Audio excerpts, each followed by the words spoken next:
I'm Brandi Kruse. Coming up today on Undivided, there are now 3 significant scandals involving Bob Ferguson that the media has all but ignored. Plus, State Representative Travis Couture says a new report vindicates his constituents who were concerned about sexually violent predators being released into their neighborhoods. Also, efforts to keep the Climate Commitment Act are now bordering on criminal government corruption.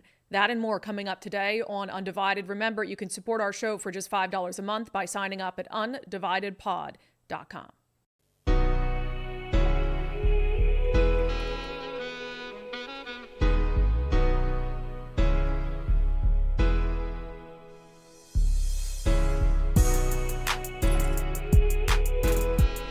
Hello and welcome to Undivided. Thank you for being here on this Tuesday. Thank you so much for your commitment to giving common sense a comeback. I'm Brandi Kruse. Am I naive? Maybe I am too hopeful. Maybe I'm naive. Maybe I'm stupid. I am blonde after all, right? Just a blonde, stupid, right-wing dum-dum. I guess I just continue to have hope for a field that I dreamed about being part of since I was in the 6th grade. I mean, you know, the job of a free press, it's so critical to our democracy. I mean, we started, I think it was last week, we started the week with a half hour about just the clear decline of the free press, of the Fourth Estate, of the media, the clear and present bias, the undeniable bias against conservatives. And I guess I always hope that at some point they're going to find their way back to what the core responsibility they have to the American people is, and that's holding powerful people accountable. But then, you look at, I think there's a lot of similarities right now between how the media at large nationally is treating Kamala Harris and how the local media in Washington state is treating Attorney General Bob Ferguson during his race for the governor's office. There's a clear, and it's all kind of fruit of the same poisonous, sick, dying tree, and that's bias, right? You have Kamala Harris, who's out on the campaign trail all of a sudden claiming to support policies that she's never supported before, and not only has she not supported them before, she's supported policies that are the antithesis of those policies. She's running ads claiming to be, a champion at the border when they're distancing her from the phrase border czar and all of these things. So you have that going on, and the media really not interested in calling her out on real discrepancies between Vice President Kamala Harris and current candidate for President Kamala Harris. And then the same here with Bob Ferguson. And I get it, we're in a blue state, but I don't know how many times I have to say it. That should mean that the party that gets the harshest, most critical treatment from the media here ought to be Democrats, because they're the ones with power and control, and they're the ones that are making decisions that are impacting people's lives. Yet here you have Bob Ferguson, similar to Kamala Harris, pretending to be a completely different human being on the campaign trail for governor than he's been for the last 12 years as Attorney General. And for some ungodly reason, the media doesn't see fit to call him on it, to question him about it. I think it was about a month ago on this show, I released 15 questions. I did an article on our subscription platforms, and the headline was 15 questions Bob Ferguson should answer before Election Day. I said, we can only hope the news media will do enough to vet those who seek the highest office in our state. And the questions were very straightforward, because Bob Ferguson's campaign said it won't respond to our request for comment anymore. Fine. That's their prerogative. I'm supporting Dave Reichert. I'm very critical of Bob Ferguson. If that's what they choose to do, fine. But my questions were very simple, yet they haven't been asked by the media. How is it that he's pretending all of a sudden to be a law and order candidate who is supportive of law enforcement when he didn't stand up for law enforcement in 2020, when crime has increased under his watch as the state's chief law enforcer, etc. Things like, why didn't he say anything during the summer of 2020 in the riots around Chaz and Chop? Why did he only launch a retail theft task force 2 years after retail theft became a prominent issue? There are so many. It was just a list of 15 simple questions. Please, for the love of God, will someone in the media who his campaign will respond to send him at least a couple of those questions to try to vet this guy who is very possibly going to be the next governor of Washington state. So I did that. And then all of a sudden there have been, three scandals back to back to back involving Bob Ferguson that, again, as I've said previously, they would tank any other campaign involving a Republican. If a Republican governor, a candidate for governor, had any one of those three scandals, their campaign would be over. It would be dust. But for some reason, not only has Bob Ferguson weathered these scandals, but he's managed to weather them really because the media at large has failed to pick them up and has failed to hold him accountable. And again, I'm not expecting the media to take a position on Bob Ferguson. No, just do the basic tenets of your job. Just ask him the questions. Just ask him the freaking questions. So I have to add, can I add addendums, Nicole, to my list of 15 questions for Bob Ferguson? I mean, the media hasn't asked him the 15, but I gotta add today questions 16, 17, and 18, because they involve these three scandals that he has been allowed to get off scot-free for. Like, what is happening?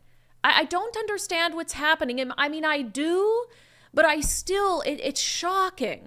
It's a shocking dereliction of duty for the mainstream media. So here it is. I'm just going to keep adding them. Question 16 for Bob Ferguson. If there's anyone who actually cares about being a journalist, who wants to propose a question that even moderately resembles this one, please do. So here it is. Question 16. Over the past 8 months, Democrats in Washington state have encouraged and shared hotlines to harass lawful signature gatherers, sued to keep 2 presidential candidates off the ballot, and sued to stop initiatives from going to voters. Do you consider those things to be attacks on our democracy? And that is, of course, tied to the scandal that I had already included in my first 15 questions, was, do you regret asking Secretary of State Steve Hobbs to violate election law? A scandal that only a few in the media even covered and really did not hold him to account for. So I think it is perfectly reasonable for the media that talks about, threats to democracy from the right in a blue state to look at a long list of clear efforts to undermine our democratic process that Bob Ferguson himself has been involved in, and to demand to know, do you see those things as attacks on or efforts to undermine our democracy? Is that a biased question?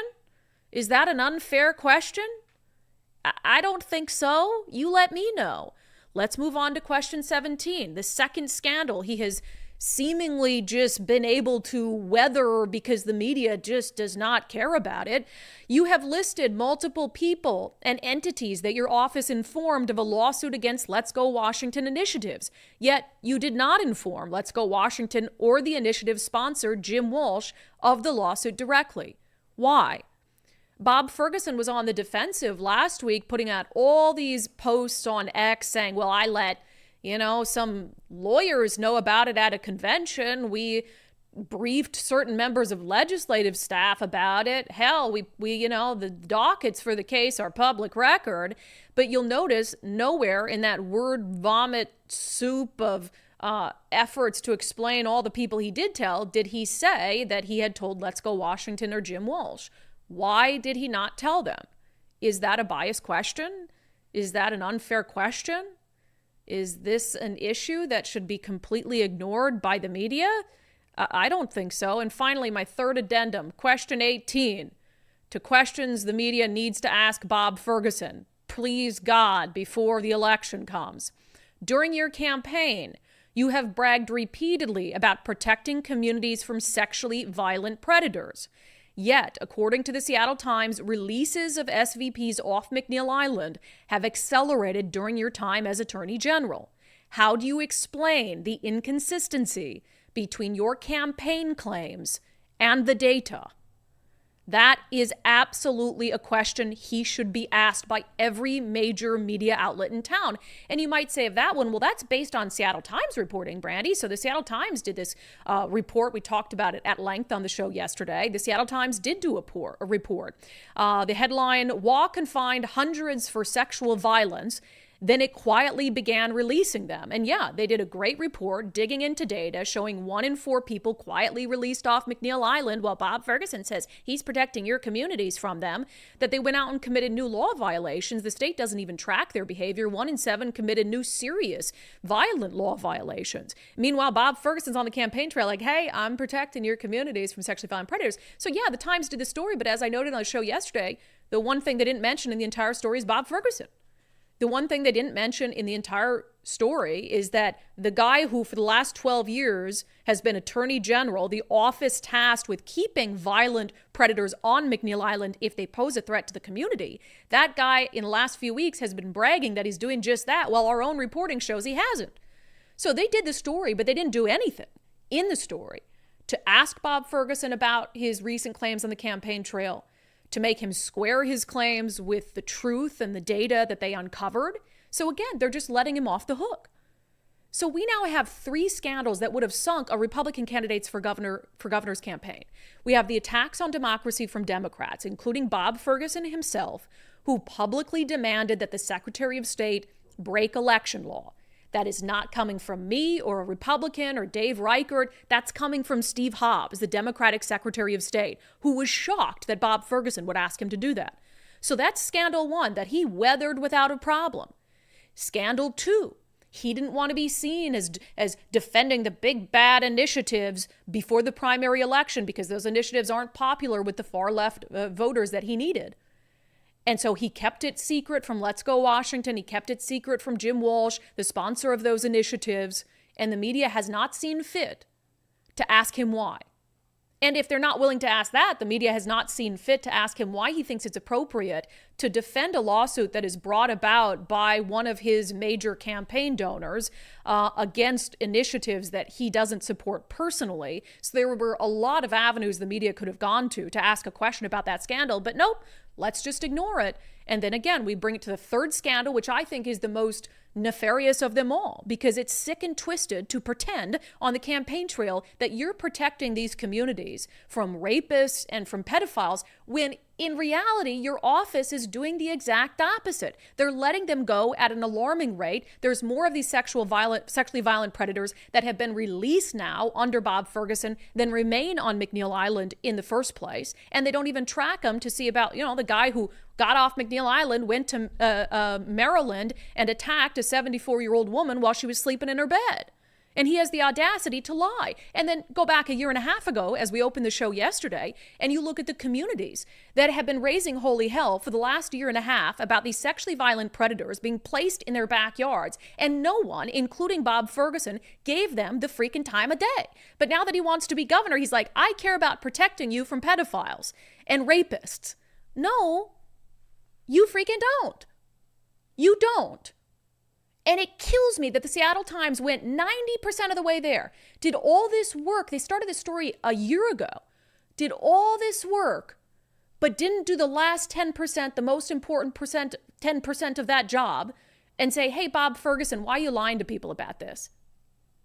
Drives me nuts. So there you have it. I'll officially add those to the list. Now we've got 18 questions. For the love of God, will the mainstream media please ask Bob Ferguson before the election in November? And I'm sure there's 100 questions about 100 things he's lied about that we could add to that list. I want to continue, though, with our coverage of this sex offender issue because it's grotesque. It's horrifying. So again, we talked about the Seattle Times coverage yesterday. The fact they didn't call Bob Ferguson out for it.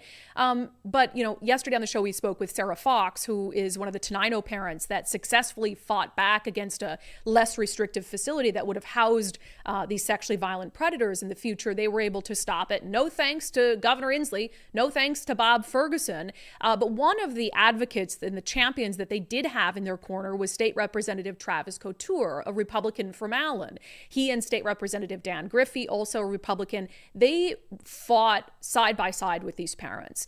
And then they tried to take those parents' concerns and turn them into legislation in Olympia and got a lot of pushback from Democrats. And so the question certainly for Representative Travis Couture, he's going to join us on the show today, is, do you think that at least the Seattle Times reporting opens the door to Democrats being willing to fix some of these issues? So I do want to give you a warning before we go into this pre-taped interview with Representative Couture.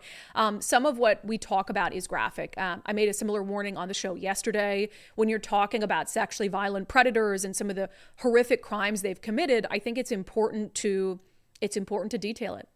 It's important to say it. It's important to know just how sick and twisted and dangerous and horrible these people that are on that island are. These people who Bob Ferguson's office are saying, oh yeah, let them go. So I do want to give you that warning. If that's just not something that you're you're up to listening to today, you might want to tune out for the length of Representative Travis Couture's conversation with us. Here it is. Representative Couture, welcome back to Undivided. Thanks for having me again. Yeah, is this vindication for you, or is it just make you angrier? It's vindication and also vindication for my constituents, just because we were gaslit every step of the way, saying that no one reoffends, nothing bad ever happens. But Seattle Times put together the data, and we were right, and so we told you so. Yeah, did you know the Times was working on this? Yeah, actually, they interviewed myself and my seatmate, Representative Dan Griffey, over a year ago for part two. So they've been working on it for quite a while, so long that I frankly forgot they were doing it. So they were interviewing you over a year ago, kind of when we were in the midst of some of these battles, right? Yeah, it was after session, but some of the battles had already kind of gone on by that time. Yeah. I mean, better late than never. Like, we'll take it, right? But you mentioned, vindication on behalf of your constituents. We had one of them on yesterday who, one of the Tenino parents, Sarah Fox, who'd been instrumental in defeating the placement of an LRA in their community. I mean, what would you say to your constituents who, like you said, they've been gaslit basically to think that their concerns were nothing concerns. Nobody wanted to help them besides you and a couple other people like Dan Griffey. They got pushback the entire way. I mean, what would you say to them today? Um, So my constituents have been essentially terrorized by this. And then even though we won twice, and even just close to Tenino in Rochester, they tried it again, but we stopped it so soon that it really didn't hit the news that hard. But the threat of it coming back still is ever present in their minds. And of course, we've been pushing bipartisan legislation, and I guess what I would say is that changing the law takes time, and to do it right takes time. And this is a very complicated system. We've done the right things to put the right bills together, and just never give up. Just never give up. We got to keep fighting to make the changes to make sure that we ensure public safety for people in our communities. Yeah, so let's talk about what happens from here. Because I have a fear, and tell me if my fear is completely off base, okay? The Seattle Times stories seem to really focus in on, like, maybe McNeil Island doesn't even work. Maybe the treatment there doesn't even work because 1 in 4 commit new crimes, 1 in 7 commit new violent crimes. It's very, very expensive. Could you see this as sort of bolstering the argument that McNeil Island shouldn't even exist for sexually violent predators? Well, I think that's what you see in the data, is that, you have this stunning rise in releases, frankly, over the term of our current Attorney General, Bob Ferguson, but then also a severe lack of admissions. And so really, when you look through the data, it looks like they're trying to empty out McNeil Island into our communities. But McNeil Island and this system has existed since the 1990s, and it was working just fine until more recently, when they tried to stick more of these sexually violent predators into our communities. So I know things are a little bit more expensive, but some of that is the time, some of that is this inflationary period, and some of state policies and spending. But I mean, how do you put a price tag on public safety with people who have raped continuously children? And it's just a weird idea that they want to put those people into our communities and somehow normalize that. Their recidivism rate is 1 out of 4 or 1 out of 7, violently so. Uh, we don't want to roll the dice in our community with people like that. Yeah, and you've been I mean, you're like scorched earth on social media. I don't blame you, man. This is like, like you said, vindication, but you've been pointing out some of the really dangerous people who have gotten off McNeil Island, and what they've done. Can you give us some examples? It doesn't have to be names, but Yeah, I mean, anyone, Brandi, who can continuously rape an infant or a 5-year-old or 8-year-olds or 13-year-olds, giving them sexually transmitted diseases like gonorrhea, tying them up with wire to a tree. the original case that started this whole system in the 90s in McNeil Island is so horrific. Everyone knew that once this, the original person was to get out of prison, that they would commit horrible crimes, but there was no system in place to stop them. And that's exactly what they did. Lured a little boy into the woods, cut off his genitals, and he still lived. And that was after sexually assaulting and raping him almost to death. I mean, I know it's disgusting and it's disturbing, but we have to realize these people will not reform and they do not belong in our communities unconditionally, number one, but they have to, of course, they're civilly committed, so they have to have a pathway to try. But as the Seattle Times pointed out, many of them aren't even taking on the treatment. They don't want to admit guilt. Now that the Seattle Times has put this data out there, has proven that these parents' concerns in these communities were 100% valid. I mean, we all knew that, right? I guess we need data to show us that it's valid to be concerned about a sexually violent predator in your neighborhood near a bus stop. But does this help you on your mission to try to make the laws around this better? Will more Democrats listen now that the Times has done something? I hope so. We had good bipartisan bills. They were well worked. We worked with DSHS on a lot of them to try to clean up this system to improve public safety. We've had multiple bills, including public notice. The governor vetoed it. Well, there'll be a new governor in town, one way or another. And so I'm hoping that this is the straw that breaks the camel's back to end the argument, because it's not the legislation that's the problem. It's the paradigm in Olympia with some of the radical left progressives that want to protect criminals and pedophiles instead of innocent people in our streets or in our communities, and especially people who have been victimized by sexual assault or rape that exist in our communities and don't want to be terrorized and victimized once again by having sexually violent predators live next door to them with no security. Yeah. Well, and you mentioned, I don't think that's hyperbole to say they want to protect criminals and pedophiles. Just this past legislative session, the chair of what amounts to the Public Safety Committee in the House was pushing a bill that would end this, mandatory lifetime community custody. And it's like, why? Why is that the public safety bill that you're focused on helping pedophiles and sex offenders? It's very strange. Do you think that bill gets resurrected or no?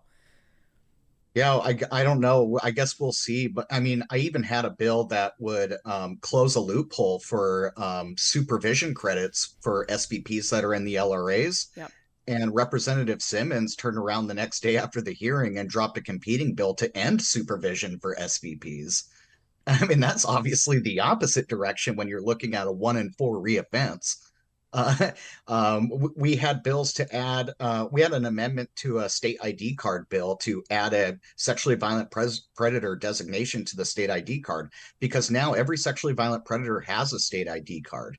And it's helpful for people who are civilly committed to enter their appointments and their medical appointments and everything else. But we wanted to make sure that if they escape or abscond, that they wouldn't have an easier ability to get on a bus or go to a restaurant and people don't know who they are.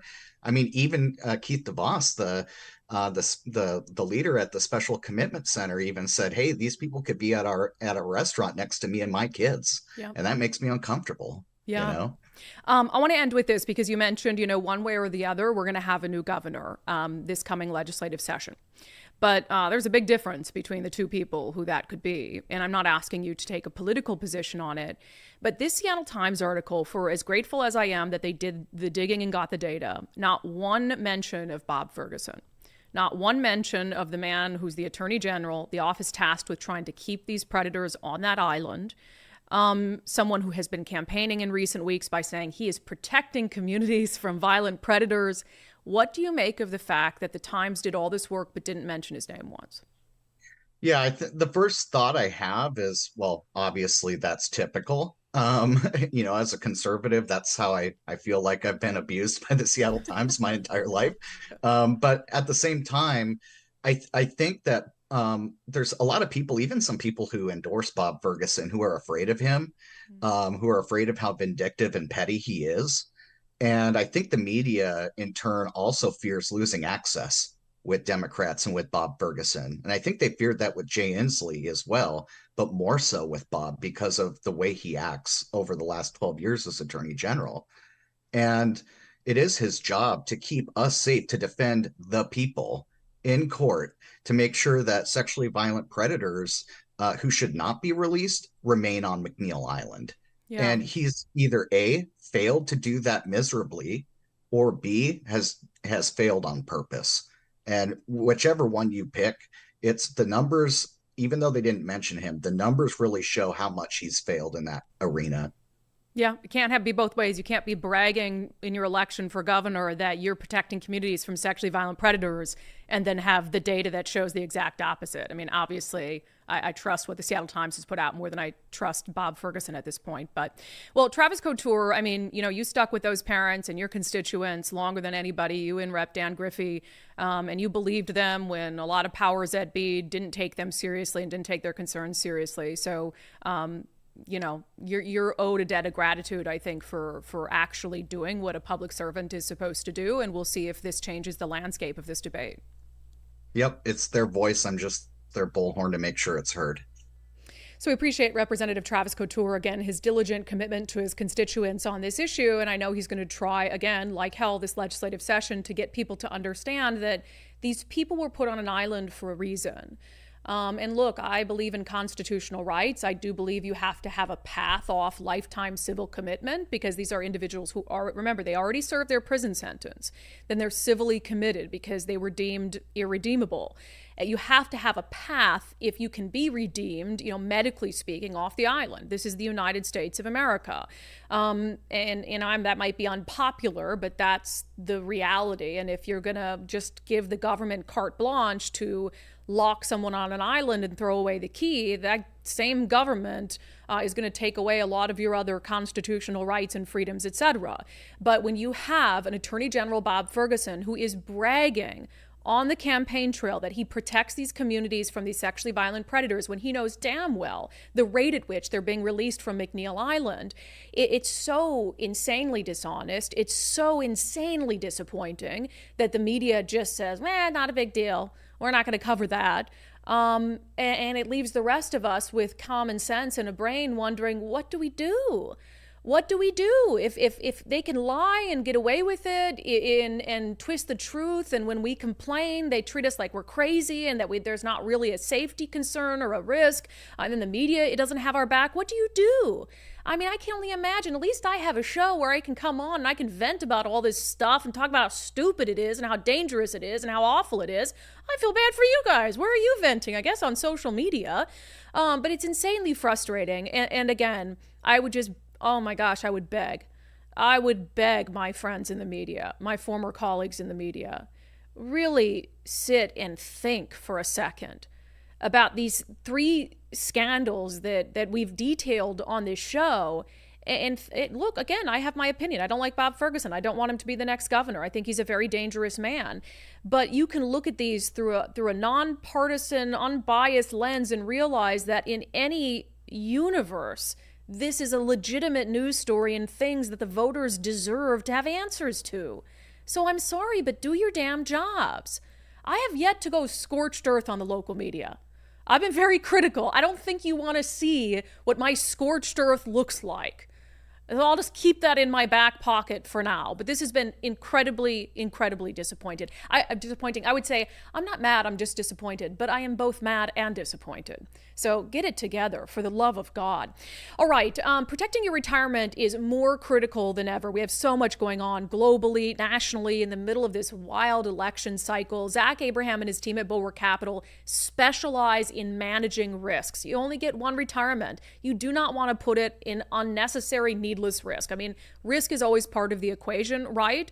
But you need to make sure that you have someone who's monitoring things that are happening and reacting to it in real time. Managing risk is what Zach Abraham and Bulwark specialize in. It's their number one priority. So you can learn about Bulwark's strategies with their free common sense investing guide. Get yours by calling 866 888-779-RISK, or go to knowyourriskradio.com. That's knowyourriskradio.com. Also, you can check out Zach Abraham's podcast, the Know Your Risk Radio podcast, because he talks about this stuff all the time. So there's just some really good advice for investing that you can get, especially if you're nearing retirement and you don't like what you're seeing out there economically. So knowyourriskradio.com. Investment advisory services offered through Trek Financial, LLC, an SEC registered investment advisor.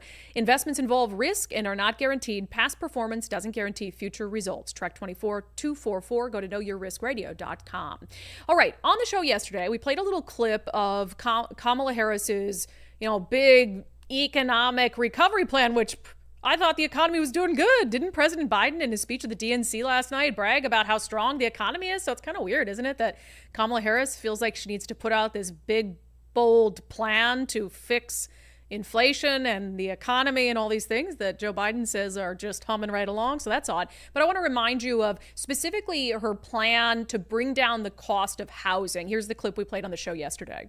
As president, I will work in partnership with industry to build the housing we need, both to rent and to buy. We will take down barriers and cut red tape, including at the state and local levels. As you know, some corporate landlords, some of them, buy dozens, if not hundreds of houses and apartments. Then they turn them around and rent them out at extremely high prices. And it can make it impossible then for regular people to be able to buy or even rent a home. Some corporate landlords collude with each other to set artificially high rental prices, often using algorithms in price-fixing software to do it. It's anti-competitive and it drives up costs.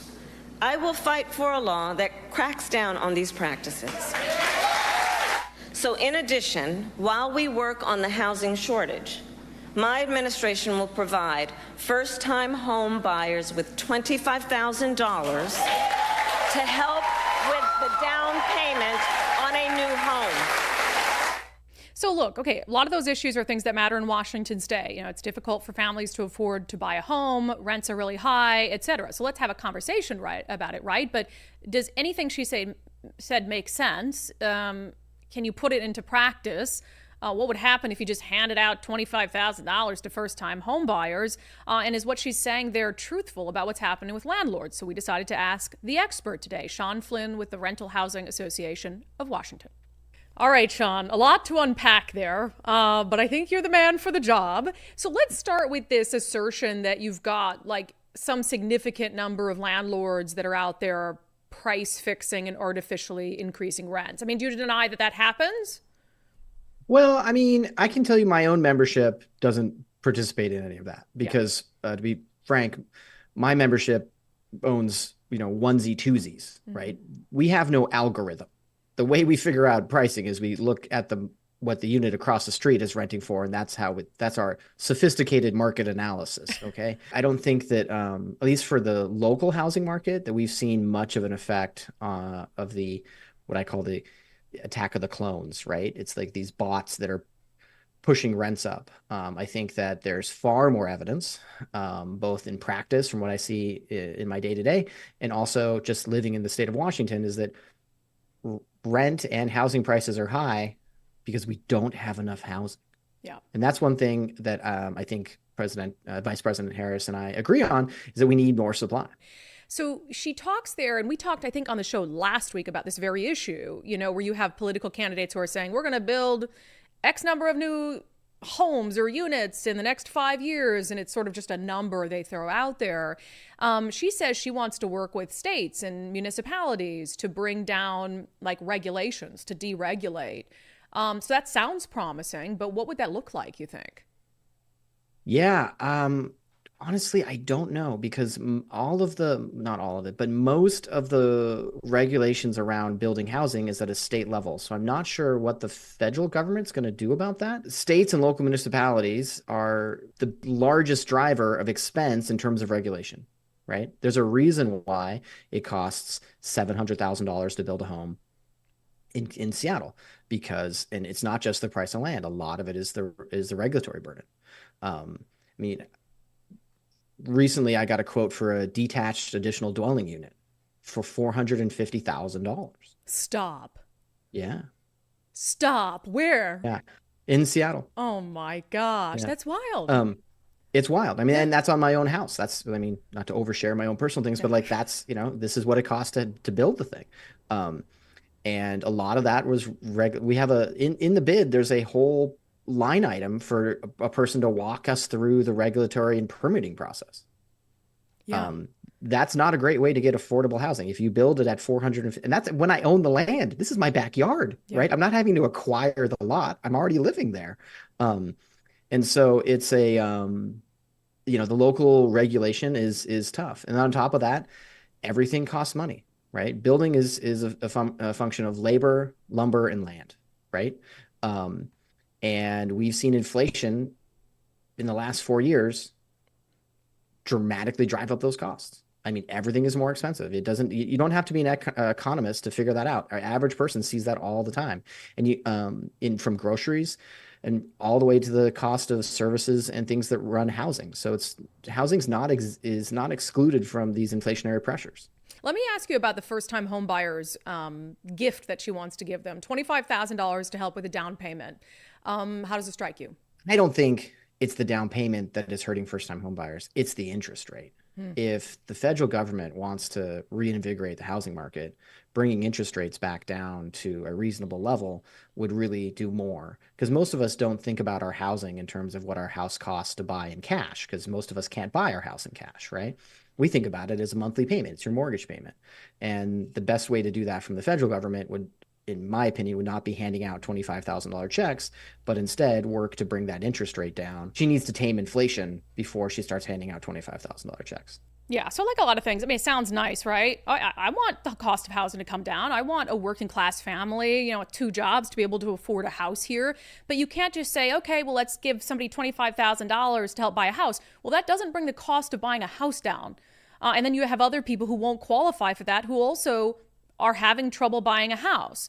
So you can give them $25,000, but that's not going to make a home affordable in Washington state. You have to look at all the underlying issues that stack up and lead to that unaffordability crisis. The regulatory environment, the permitting delays. I don't remember what the number is, but the Building Industry Association of Washington had an interesting stat one time. I'll have to dig it up when we talk about this again, where it's like, every week or month that there's a permitting delay, it adds like X amount of money to the cost of building a new home. So that's of course going to be passed along to the home buyers. That's just making it more expensive for people to buy a home. So they want to look at these like quick fixes that aren't real fixes, that don't solve the problem, instead of looking at what they're doing to cause the problem. So that's what's really frustrating. Nobody wants to do the hard work, right? Nobody wants to do the hard work of looking at all the little things. Like, it doesn't give you a big headline. It's not like $25,000 down payment credit to bribe voters, but it's all the little kind of like nerdy governmental things and bureaucracy that are contributing to all of these issues that they don't want to dive in, do the hard work, and slowly start to fix this crisis over time. Anyway, so I appreciated Sean's insight on that. We do a segment with the Rental Housing Association of Washington every single week. If you are a small to mid-sized landlord in Washington, you need to be a member of RHA. I'm just telling you, it's like $260 a year, and RHA can help have your back to protect you against some of these insane policies for landlords in the state of Washington that just absolutely leave them holding the bag. So $260 a year to have a little peace of mind, that's a bargain as far as I'm concerned. All right, I want to skip ahead quick to Unbelievable, if that's all right, Nicole. Look, can I accuse people of being criminals without being sued? Can I accuse people? You know what? Let's do it. Let's get to our segment. Unbelievable. Boop.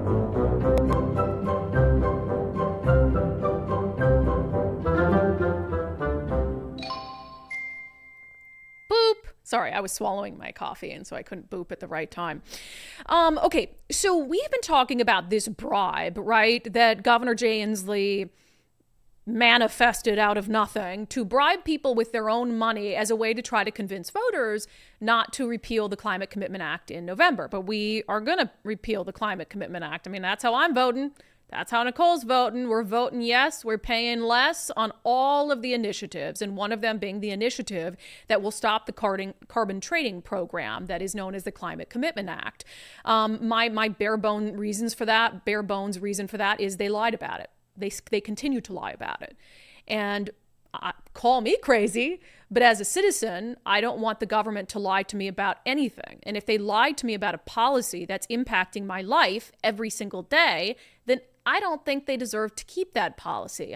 Maybe that's a crazy idea, but tell me the truth about it, or we'll repeal it, and you can try other policies down the road, and maybe you'll learn your lesson that we want to know the truth about that policy, or we're not going to let you keep it, and we're going to try to repeal it. But anyway, so Governor Inslee's very worried. Polling on this has not been in his favor. In fact, all the initiatives, at least based on polling, which I know isn't the end-all be-all, seem to be poised to pass. But that hasn't factored into what will be over the next September, October, 2.5 months, an incredibly dishonest campaign against them, fueled by millions of dollars from Nick Hanauer, from Bill Gates, from unions that would lose a lot of money if these policies like the Walk Cares program or whatever remain intact. So you've got union money and all of this, and they're going to be incredibly dishonest. We're already seeing that, right? So Inslee sees this polling and he decides, well, what are we going to do? Well, we'll take the Kamala Harris, Joe Biden route and we'll just bribe people, right? We'll just bribe them with their own money because you're paying, Todd Myers with the Washington Policy Center estimates right now, the Climate Commitment Act is costing the average family about $600. So you're paying that at the gas pump, right? And then you're paying it for the increased cost of goods that is a result of the increased cost of gasoline. So what Jay Inslee said is, oh, hey, Climate Commitment Act is doing so great. We're going to give some low-income, mid-income families a credit on their energy bill. We covered this at length, a $200 credit. And he said, if anybody would want to repeal the Climate Commitment Act, you're taking money out of these families' wallets. How could you do that? You want to get rid of this $200 credit, which is just absurd on its face, right? Because it's money that they gave Inslee, or that he took from them rather. And now he's like giving it back in the form of a credit, and they should like bow down to him and be like, thank you, generous, wonderful leader. So that's stupid. And then it also doesn't make sense because this is a one-time energy credit. So it's only happening once. And then they're not saying they're going to continue it for years to come. So if we repeal the Climate Commitment Act in November, it's not like the government's going to go back and say, we want that money back from that credit we gave you over the summer. No, you'll get to keep the $200 credit, and then you'll also get rid of the Climate Commitment Act, which will save you hundreds and hundreds of dollars a year. So I know Inslee isn't the brightest bulb, but that's even a really convoluted lie for him. But I could laugh about it. I can call it a bribe. I think it's ridiculous. I think it's a bribe. I think it's all those things. But what we're seeing right now, in my opinion, hear that, lawyers? In my opinion, the First Amendment allows me to have, it's criminal corruption.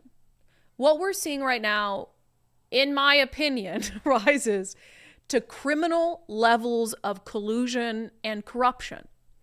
I couldn't believe it. I got forwarded an email from an unDivided viewer, Jeremy.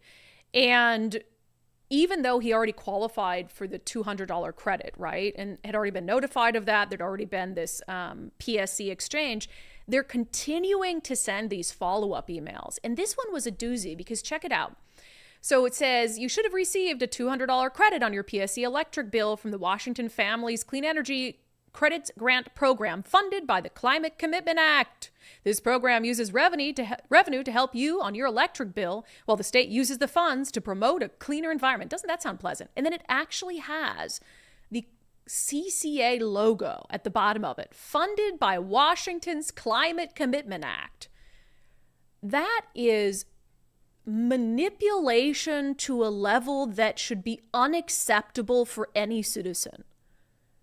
What it's funded by is the money they took from you. It's funded by you. That's what it should say. Funded by you, your money. The taxes that we've taken from you. But again, this is very reminiscent of chicken checks. with Bob Ferguson saying, putting out these letters in an election year, like while he's running for governor, hey, we saved you all this money. Love, Bob Ferguson. And this is like, hey, PSC has a big stake in this too, right? I-2066 is on the ballot, which would protect energy choice. Well, PSC wants to move away from natural gas. The Democrats in Olympia are trying to speed that process along, even if our electrical grid isn't ready for it, right? And so they have a big stake in it. So PSC is just helping out the Democrats, and they're just pushing out these emails like, hey, did you get your credit? Hey, remember, we gave you $200, Climate Commitment Act. Hey, did you get your credit? Reminder, $200, Climate Commitment Act, Climate Commitment Act, Climate Commitment Act. And they're going to do that. I guarantee. And I hope, Jeremy, I'm sure he's watching. Send us every email update you get. I guarantee that's not the last one. Because not only do they want to bribe you with your own money, they want to continuously remind you how generous and wonderful they are and how the Climate Commitment Act put $200 in your bank account. Criminal levels of corruption and collusion. I strongly, strongly feel that way. And it, it's why I'm waiting eagerly to see how the Seattle Times editorial board comes down on its recommendations for the initiatives, because I'll lose my freaking mind if they endorse or if they don't endorse and support the initiative to repeal the CCA. If not for any other reason, like maybe they think it's a fantastic program that's truly helping the environment, which it's not. But even if they believe that, for the simple reason that Inslee continues to lie about it, that State Senator Marco Elias, who has ties to PSC, continues to lie about it, that they bribed people with their own money. I mean, that should be a reason for any entity that even pretends to be engaged in journalism to say you don't deserve to keep that policy. I mean, really, I think this is criminal stuff. And then we talked on the show yesterday about that PSC lobbyist who's buddies with Marco Elias. I found that out. And so you've got State Senator Marco Elias pushing these climate policies. His buddy who's a lobbyist for PSC, who's on the internet attacking personally Brian Haywood, the backer of the initiative, saying he looks like what did he say? Oh, you need to eat less red meat. I can't believe anyone that rich would show up in public looking that bloated, calling me a dollar store Ann Coulter, saying I'm just like sour because I'm childless. Who says that to a woman? Because he has no argument. Like his buddies are busy. His buddy Jay Inslee, his buddy State Senator Marco Elias, they're busy lying, causing fear, bribing people to keep the CCA. And then they've got their buddy, the PSC lobbyist, who's busy on social media, just attacking and trolling people. Nicole, is his Twitter account back today? Oh, let me check. So we did this story yesterday, and PSC, to their credit, they responded and said his tweets do not align with our values, and we're investigating this matter internally. But then we looked back. Oh, wait, I think he's back. Oh, he's back. He's back. He is back. Holy smokes. Let's see if he said anything about it. No, he's been tweeting about Trump.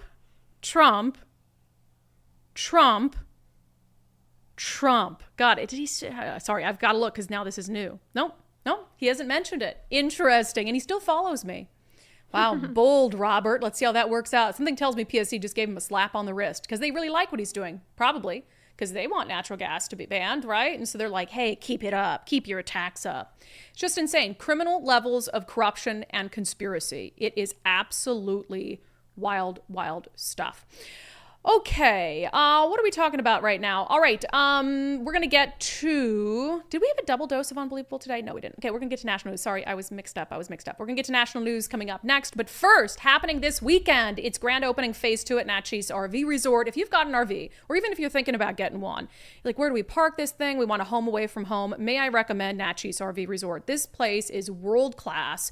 Not only is it a wonderful growing community that you're going to be on the front end of, they got so much cool stuff there. They got pickleball courts. They got a dog park with little doggy athleticism tests, which is really cool. They just opened this beautiful 4,300 square foot clubhouse, indoor, outdoor fireplace, beautiful seating areas for visitors that you have in to gather around, play games. They've got a gym. They've got showers. They've got laundry. They're just finalizing the pool area and the hot tub. So it's just a really cool place to be. Plus, you can't lose out there. 300 days of sunshine and a ton of stuff for the whole family to do around there: fishing, hunting, snow skiing, golf, river rafting, wine tasting, just a short distance away. So it's just an awesome place.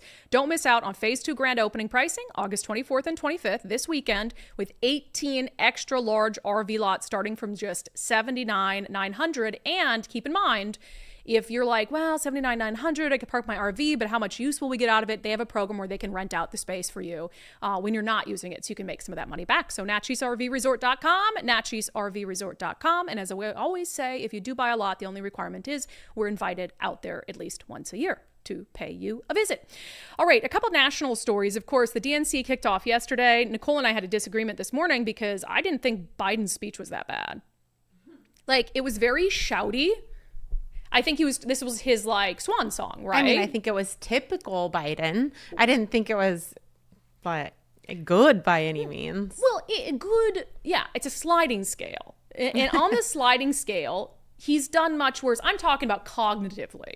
He didn't have as many like, if he ever looks like he's freezing up, just start chanting, "We love Joe." Plan pause. Plan pause. Joe.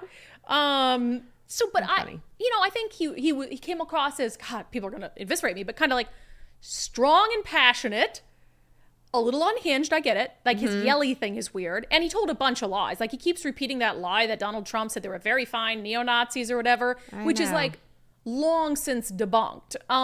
So I don't know. I mean, I know why he does it, because he doesn't care, right? So, right. But when he did go off script, because he was very into the teleprompter, and when he did go off script, he kind of went a little cray-cray there and was saying he agreed with people that were sympathizing with Hamas. So, right. I mean, yes, it wasn't great. No. But I mean, if you're on your way out, I think people are like, "Wow, that's sweet. He's a good American." Yeah, Joe. Like, let him go. Well, he was like, talking about the neo-Nazis and saying terrible things about Jewish people, and the crowd didn't really like, because they're all anti-Semites. Not all of them. Sorry, undivided. A lot of anti-Semites in the crowd and outside. So that kind of went flat in the room. And then he's like, "Oh, but those people outside have a good point." It's like, what are you talking about, Joe? But anyway, I was given the time of night, because it was like midnight Eastern time when he started. So 11, I think. Yeah, 11 Central time. Which is super late for me, let alone an old man. I thought it was funny. He kind of joked about, like, I'm old. Like he said I was too young to be in the Senate. I wasn't even 30, and now I'm too old to be president. So I thought that was kind of charming. Sure. So it's fine. It's irrelevant at this point. That's his swan song. I didn't think it was the worst speech he'd ever given. I expected far, far worse at that time in the morning for an old man. Yeah, that's wild that it ended up being so late. And that they did that to him. Yeah, but have you seen all the protesters there? I mean, it does seem very chaotic in Chicago right now. Yeah, our friend Jonathan Cho is there, so I'm thinking maybe we could try to get him on the show this week and tell us everything that's going on. You know who else is there? Yes, I do. Shama Sawan. Because I saw Cho find her. Oh man, okay, we'll get Cho on. But Cho like was out there, and he just spots former Seattle City Councilman Shama Sawan in the crowd. Yep. It's like, Shama, and then he walked. It seems like he just happened to walk right by her, and then she hid from him. And that's the funny thing is, this woman loves attention. She craves it. Oh my God. And she's out there with a microphone, like she was doing some like Shama socialist on the street stuff. And the second Jonathan Cho puts her on camera, she runs away. It's like, I thought you craved attention. You love attention. So Cho's a little intimidating. Yes. We'll ask the hard questions. We'll check in with Cho. So, all right. But a couple things. So we wanted to play a clip on the show yesterday, but we couldn't because silly Don Lemon put some like music behind it that would have got us a copyright strike, so we couldn't do it. But Don Lemon has been out in some of these swing state areas like asking people, Trump or Kamala? And one thing I pointed out in the videos I wanted to play yesterday but couldn't is, he put there was this clip out there where it's a bunch of people saying Trump, Trump, and a couple of them were saying that they felt that way and they told Don Lemon because they felt more financially secure under Donald Trump. And Don Lemon spits back at them, well, that's just not true. The data doesn't show that the economy was better under Trump.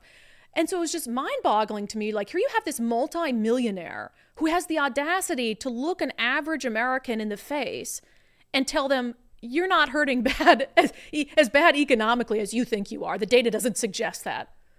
Like, I was like, that is a shocking lack of self-awareness. And then at the same time, he puts out this clip where he's asking all these people, and they're saying, Kamala Harris. And they're saying dumb things like, oh, because she's a woman, like because of the color of her skin. He doesn't push back against any of that. He's like, that's great, So this guy. But anyway, there's a clip I can play of Don Lemon because Savannah Hernandez, who's an independent journalist, I think she also does some stuff for Turning Point USA. She's out there, and Don Lemon was coming into the DNC, and she's attempting to ask him his thoughts on basically Democrats throwing democracy out the window and just installing Kamala Harris in place of Joe Biden. Here's the clip. No thoughts on Joe Biden being pushed out for Kamala? No, I don't. No Nothing? thoughts. But thank Nothing? you. But our name is Kamala, by the way. Okay. I mean, don't you think it's an issue that the American people didn't democratically elect Kamala Harris? You have to ask some. Why don't you ask a voter? A voter? Yeah. Aren't you a voter, Don? I'm a member of the press, and I don't want to give my opinion. So. You don't want to give your opinion? You did a lot on CNN. Thank you. But it's nice to meet you. You have a great day. Okay, so it's interesting. First of all, weird, but he says, I'm a member of the press. I don't want to give my opinion. He gives his opinion all the time. He's given his opinion for years. He gave his opinion often on CNN. He gives his opinion often on his own show. When he was out doing those man on the street interviews, he was clearly giving his opinion. So like, nobody thinks that Don Lemon isn't an opinion, a political commentator. But only when it's convenient. Well, I can't give my opinion on whether that was undermining democracy. I'm a member of the media. I would hate to give my opinion. But he gives it all the time. And that's just indicative of why Americans don't trust the media. You have to, if you have someone who's not willing to delineate, and I tell this to you guys all the time, because we're trustworthy. I say, I'm not a journalist. I am not a journalist. Do we produce some journalistic content? Yes. Do we have journalistic sensibility? Sure. We try to be accurate, even when we are, given some strong opinions about politicians or policies. We want those things to be rooted in accuracy. We're willing to correct things when we get them wrong, et cetera, et cetera. But I'm a political commentator. I do not want journalists to model themselves after what I say and do. So if you have media personalities who are acting like they're journalists when they're not, like, that's a good sign not to trust them. Not saying that you've ever trusted Don Lemon, but it was just shocking to me to see that clip of him. Oh, I don't want to answer this question. Member of the media, sorry, fresh out of opinions now all of a sudden. Super weird. Okay, Tim Walz, governor of Minnesota, now the VP candidate along with Kamala Harris. He has been caught in a bunch of lies. We haven't talked about a lot of them on the show. For instance, his lies about an embellishment of his military service, for instance. What's really weird is the number of times he repeats like easily disprovable things, right? It's almost like he's told these lies so many times that he's just convinced himself that actually is the truth, and that he's either misremembering or he's totally forgetting. So this one in particular, I am having a hard time deciding whether it's an intentional lie or whether it's a lie based on like a lack of understanding. So Tim Walz, in an effort to attack Republicans who might be opposed to IVF, and I could talk about some of the rationale there. But so they want to attack Republicans on the issue of abortion, right? And on the issue of women's reproductive rights. And so he's saying, you have some Republicans who don't support IVF treatments to be able to have children. And he says that he takes that very personally because he and his wife used IVF to have children. Here's a little montage of him repeating this claim over and over. Today's IVF day. Thank God for IVF. My wife and I have two beautiful children. Yeah, first of all, it was up to him. I wouldn't have a family because of IVF. Look, that includes IVF. And this gets personal for me and my family. Some of you might have heard this. This is very personal for my wife and I. And we welcomed our daughter into the world. Our beautiful daughter. We named her Hope. So it wasn't by chance that when we welcomed our daughter into the world, we named her Hope. When Vice President Harris and I, and everyone here talks about freedom, we mean the freedom to make your own healthcare decisions. Okay, so he's using his personal experience to attack Republicans who might not support the breadth of IVF protections for women, which is a whole nother issue. But, and that's a powerful thing when you have personal experience to be able to push back against something, except the issue is he and his wife didn't use IVF.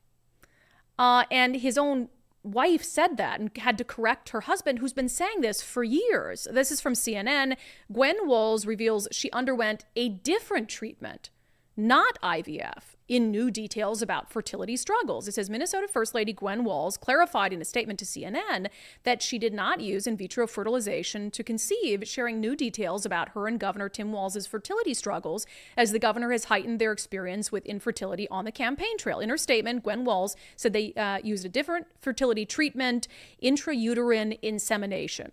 So here's the thing. And I actually don't I actually don't believe this was Tim Walz lying.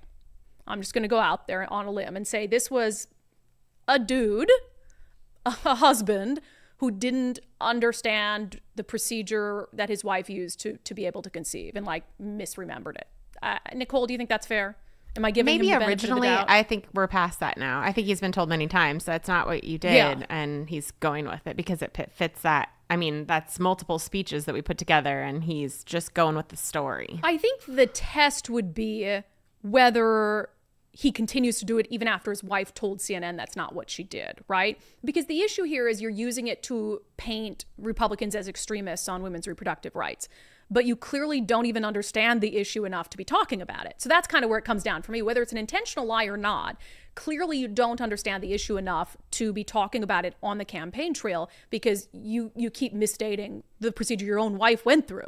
So like it kind of falls flat when you don't even know what you're talking about. So it's just kind of this interesting little thing. But it is a very different procedure. It's not, I mean, I get it. You can be a do not understand, but they tried for 7 years to do this. You didn't figure out the terminology. It's kind of hard for me to believe because IUI is a pretty, I mean, not simple procedure, but it is in relative terms. And then the other is like, it's pretty invasive. So for both of you. So I think it's very different, and it's hard for me to believe that he didn't know the difference. And I'm assuming his wife would have corrected him the first time he said it, right? Wouldn't she have been like, hey, we didn't do IVF, like, don't say that again. And when I say that, I'm sure he knows the difference. I think what he doesn't know is the issue, right? That, like you were saying, he doesn't understand why people are against IVF and not IUI. I mean, it's a different procedure entirely, and there's a reason they're against it. And he doesn't realize, he's not separating them. He's lumping them in together and saying, oh, they're against any sort of intervention when you have fertility issues. And that's not the case at all. So yeah. And so basically with IVF, what some conservatives believe is that those frozen embryos, each and every one of them are children. And so they look at like the process of that and the sanctity of life. And it goes back to like, point of conception, essentially. Issues. It's the petri dish, like doing it in a petri dish and doing it in a uterus. I guess. But. So it's just you have to, at the very baseline, if that's going to be your point of attack, just use the right terminology so you don't sound like a moron and right and know what you're talking about if you're going to use it as a baseline of attack. So I'm not willing to say I think he's lying. The military service, clearly you're lying. You know what your military service was. You lived it, right? So clearly you know what your title was. You know what your rank was when you left the military. So clearly that's a lie. This one, I don't know. Only he knows if he's truly doing it intentionally. But yeah, if he continues it, he knows 100%, and he doesn't care. Yeah, just like Joe Biden with the, they were very fine people. Like he knows that's not true, but he does not care. So really quick on Harley Davidson. So it's been interesting to watch some of these companies that you'd never really expect to dive headfirst into the DEI craze, to have done it and now start to walk it back. So Harley Davidson is one of those companies. They're now coming out and saying they're dismantling their DEI efforts after the biker community revolted. And that's one of those things where it's like, man, know your audience, know your customer base. Do you really think that DEI was going to go over well with bikers? It's just strange. So they put out this whole statement saying, we see it as every leader's role to ensure we have an employee base that reflects our customers and the geographies in which we operate. It is critical to our business that we hire and retain the best talent and that all employees feel welcome. That said, we have not operated a DEI function since April 2024, and we do not have a DEI function today. We do not have hiring quotas, and we no longer have supplier diversity spend goals. In terms of employee training, they say the company continually evaluates its training opportunities to ensure they are right for our workforce. Training provided will be related to the needs of the business and be absent of socially motivated content. Only legally required training has ever been mandatory at Harley Davidson. So that's their response to all this backlash. They had like DEI training for employees, and they had these woke policies around hiring and other DEI functions. And so, they said that they are going to, quote, focus on retaining our loyal riding community, and they don't think that they can do that and also have these internal DEI policies. One of the things that disappointed me about this is the reaction from some conservatives who saw that news and are still dragging Harley Davidson. I just feel like if you want people to wake up if you want people to come around to the reality that some of these things are insane, that DEI is just racism, you could go on into other issues too. Like if you want people to wake up to some of the radical gender ideology and men competing against women, you have to give them room to learn from a mistake and grow. And so, yeah, that doesn't mean they're completely like off the hook, but I think the continued vilification when companies come out or individual people come out and say, I thought that, I was wrong, now I think this. Like, I think we have to give them a little bit of grace to come around to team sanity, right? So I hope people do that with Harley Davidson. I don't understand conservative influencers still saying, oh, we're going to boycott them, XYZ. It's your right. I just think it's really counterproductive, because then what incentive is there for a company to come around, right? Because if their business has been hurt because a certain number of people have left and they don't want to do business with them anymore because they have DEI, right? So they've suffered those financial consequences. But if coming away from those policies isn't going to help them financially because they've already alienated these people and, those conservatives have made it clear for other companies, we're never coming back to you, then they don't really have the incentive financially from a business perspective to re-examine things. So just keep that in mind. Something worth noting. Okay, all right, we're going to get to our daily show poll and comments coming up next. First, I have been telling you guys, if you're in the market to sell your home, reach out to our friend Wes Jones with sellwithwes.com. Check out a few real estate agents, but I think that you'll like what Wes Jones has to offer. That was the case for Sharona Rhodes and her husband, who they were kind of worried about the interest rates and where things were at. They did reach out to a few real estate agents, but they ultimately landed on Wes Jones. And one of the reasons was his Listing Boost concierge service. So he offered to front them $10,000 to make changes he said was necessary to get them the best possible offer for their home. Now, that's great, but it can be scary because Wes has to know what he's doing, right? He's fronting you $10,000, but you have to pay it back when you sell your home. And so Sharona, we just spoke with her and she said, you're putting a lot of faith in someone that they're going to be able to get every dollar of that back on the back end. But she says Wes did not let them down. It was a little scary, but he sent us weekly, I think, reports on how home sales were going in our area. So we knew we were on the right track.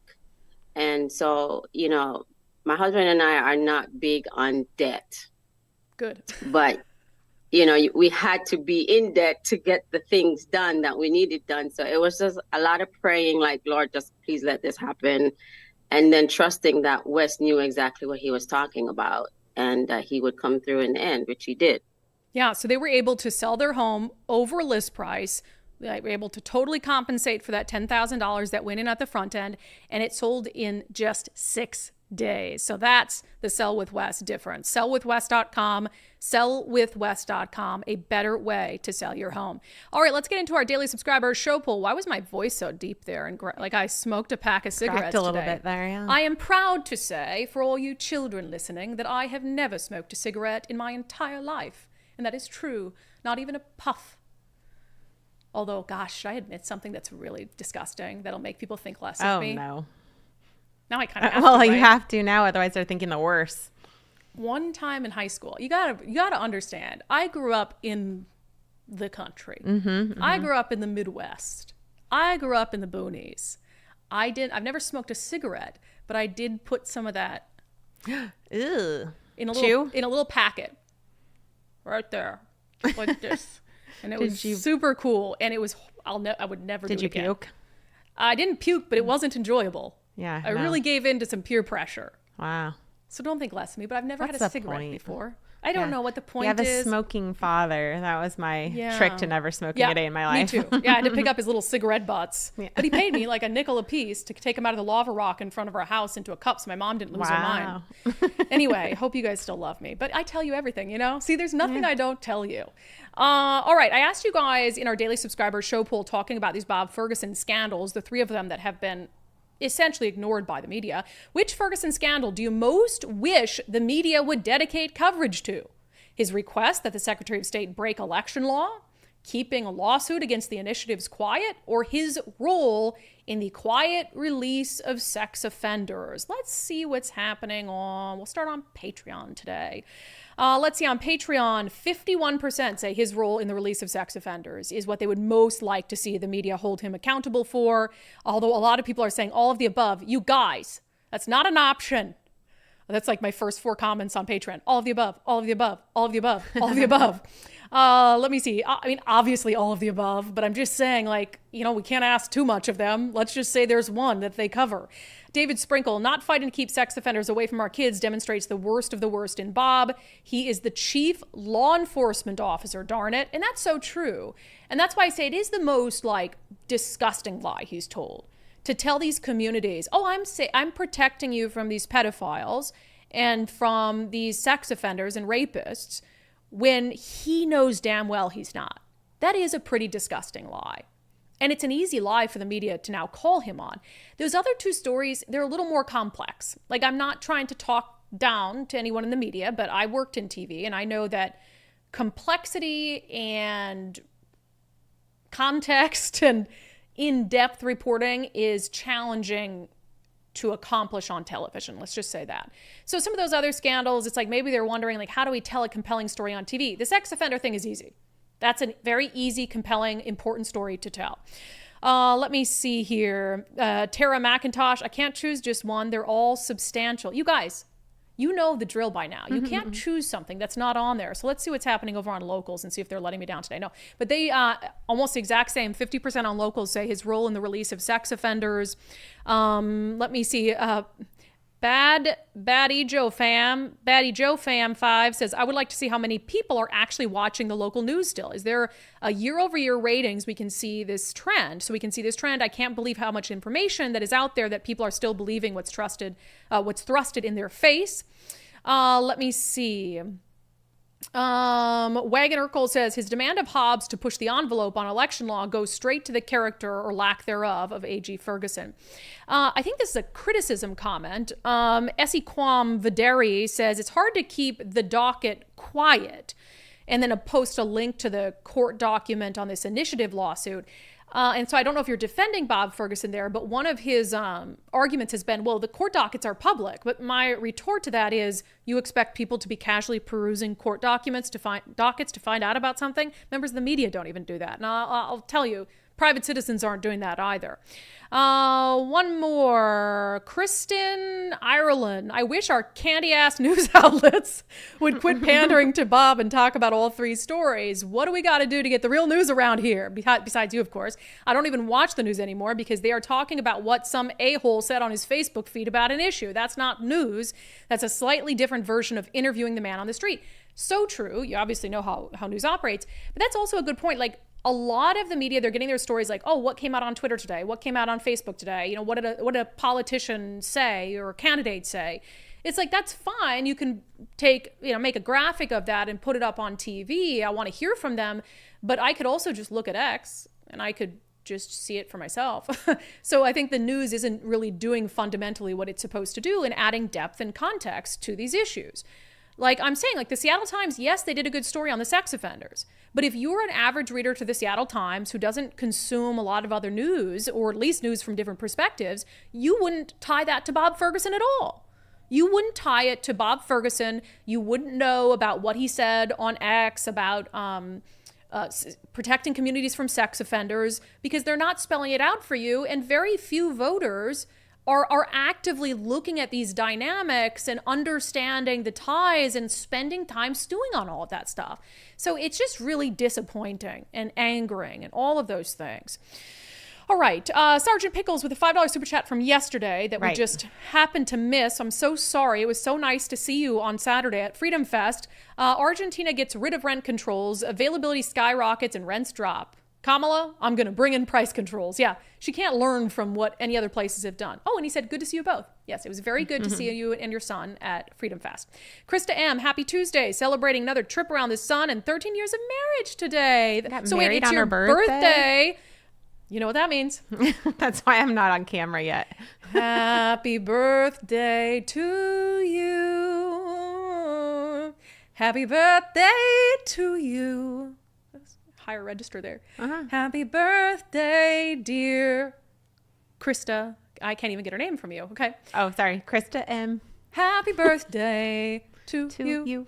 Great. Good. I need like a ukulele. Yeah, you can, if you play an instrument, I'll sing the songs. Okay. Street says, follow the money. How much is the media making from the Dems and Bob Ferguson with millions to spend? Ads, kickbacks, threats, and bribes. Why else would this silence and blatant bias be tolerated?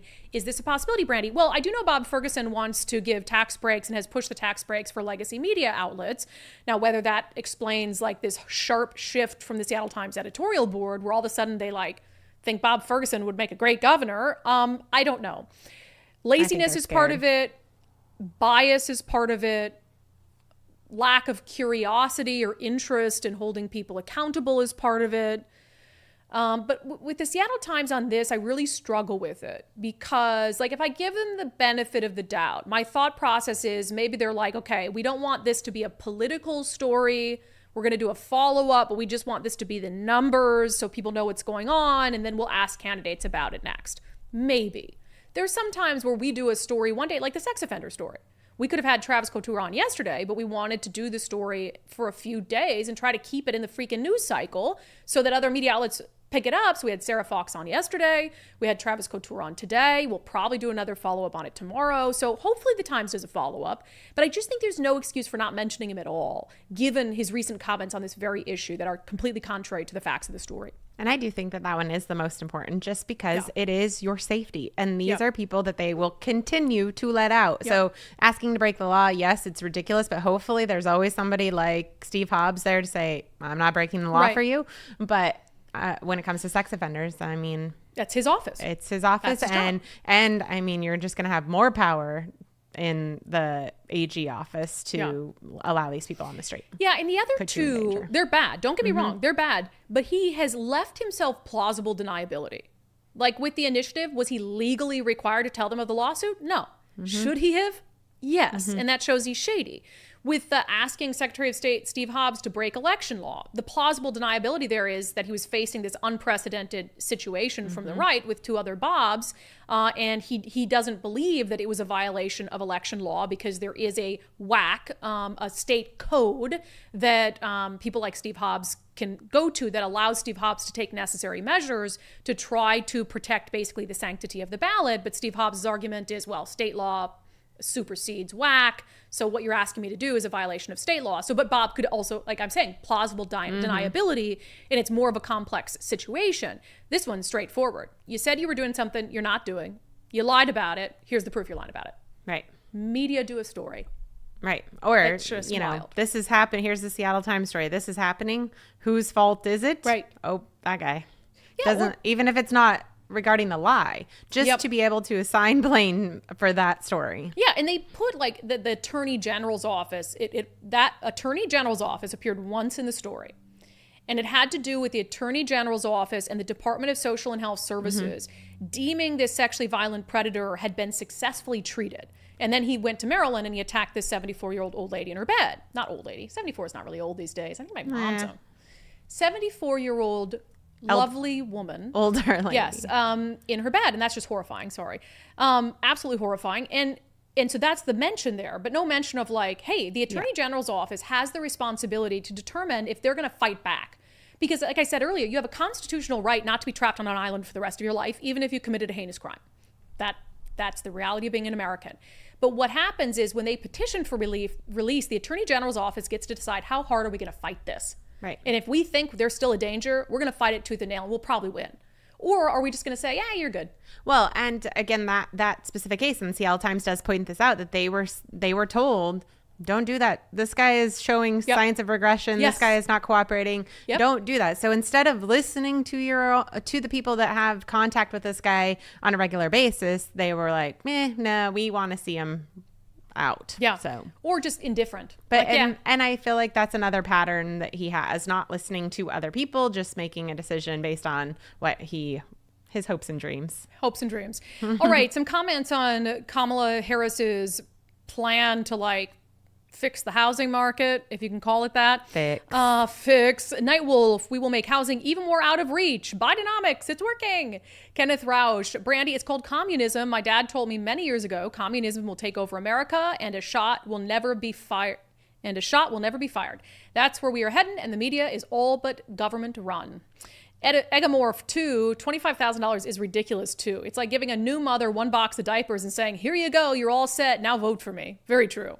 Especially here. In the Midwest, $25,000, that's the other thing. I would assume that has to be a sliding scale, right? Because $25,000 in certain areas of this country might buy you half a house.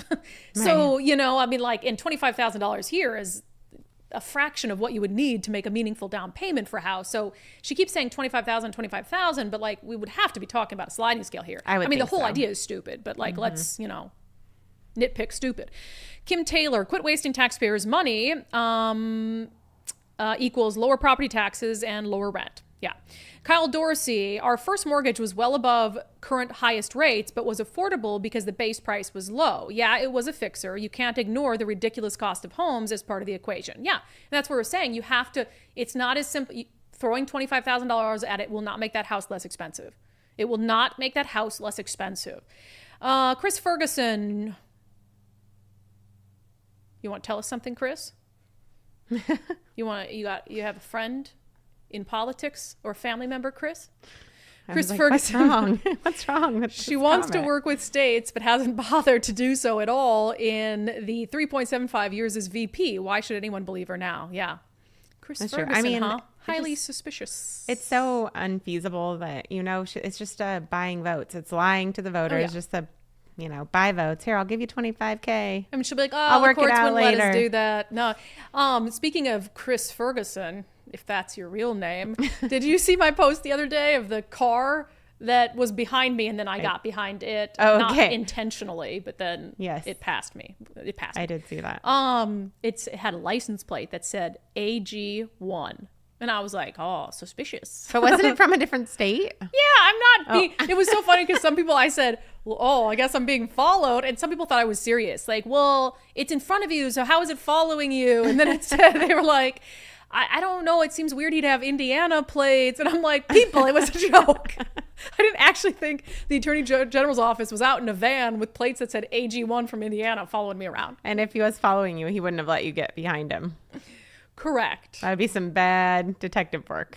Or really good. Like, they're like, we'll pass her a little bit. We'll fall behind. We'll get in there. If I was following somebody, I'd make it look like, oh, I don't care if I'm really behind you, you know? Well, anyway. You just get off the exit. You know, some people just don't get my jokes on social media, and it always breaks my heart, or my sarcasm. Anyway, okay, good comments per the usual. And with that, I would like to take a moment to just reflect on our mutual love of this country in our closing sanity check.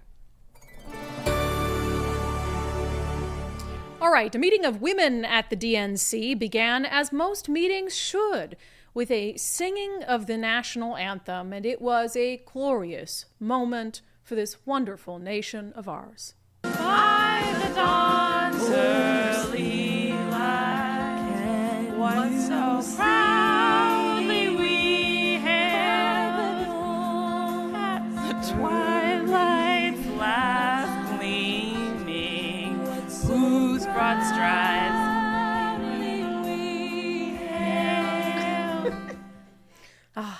music to my ears. I love this country.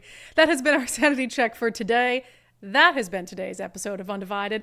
You're not allowed to laugh at that, Nicole, because you won't even sing happy birthday to Krista M. I wouldn't even try. You won't even sing happy birthday to our wonderful subscribers, and here you are going to judge people who are actually trying to sing. I saw a meme with Trump's shooting picture, and it said, my ears after I heard the DNC women singing. My ears! Anyway, okay, that has been today's episode of Undivided. Good stuff. Subscribe to the show. I don't know, blah, blah, blah. Shop our merch store, undividedpod.com. And I'll go off with a little song. Oh, say, can you see by the dawn's early light? Ooh, it's a close one. So I don't know who won. proudly we hailed at the twilight's last gleaming. Farewell.